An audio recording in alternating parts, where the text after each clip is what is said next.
So now I want to look at some user-defined data structures because they're very important for allowing us to have a lot of flexibility and a lot of power that we wouldn't normally be able to have with just the built-in structures.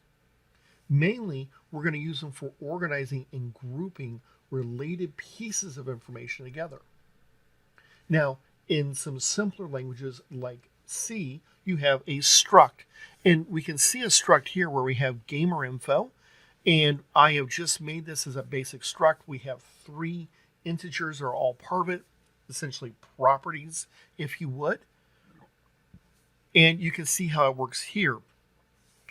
A little bit later on, I go in and I create a object from this struct, this user-defined data type, and I have given it an account number, a coin count, and a level. Notice that I'm giving each piece in the construction, but I don't really see how that fits. Okay, and that's simply because we're just automatically mapping it to those three values. You can see the program is very easy to create, and when we run it, it's very fast to run. Now, speed here is not going to be super important. What's going to be important in just a second, you'll see, is the long-term use. So let me switch over here, for example, to Java. In Java, I've created a class, and you'll notice it's a lot more complicated. I have to define security levels by default, and I have constructors and different things like that. As I continue building this, I have to create methods to use this. And so this looks like it's a lot more time to build, and the initial development time is greater. However, because our data elements are private, we're not risking there being a problem with what happens if someone else makes a change to it that's not supposed to, or what happens if they change it by too much or too little, or we use inconsistent values. So sometimes use coin, that method that we have that guarantees that we're not going to go into a negative amount, that guarantees that we're only using one coin at a time. In a struct in C, I might have someone say we're going to take away 2 coins, someone's going to take away 1. People forget to do any testing to see what happens if there are no more coins left. And so this gives us a kind of idea of how we're going to start using more code up front, but it's going to be easier to debug because we're reducing the places that we can have errors if we carefully construct our user-defined data type. And if I go run this, so you're going to notice that this runs pretty quickly.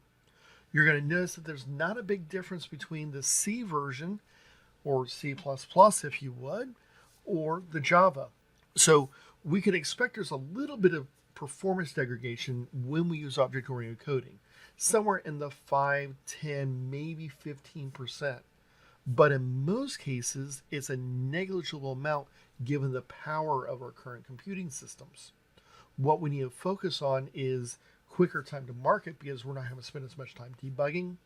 What we're going to want to focus on is being able to develop more by the developer because they're not spending as much time trying to track down and make sure consistencies, and if something changes, finding every possible place it changed.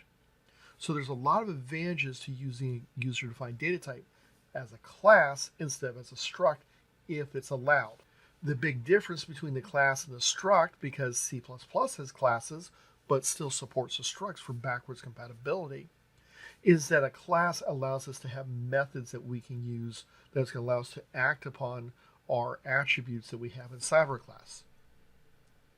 So what types of attributes can we have? Well, basically anything. We've already seen the primitives, and we've seen a couple examples here. We can have other built-in classes that come with our programming language, things like a string or a date or anything else that might come with, as well as other user-defined data types.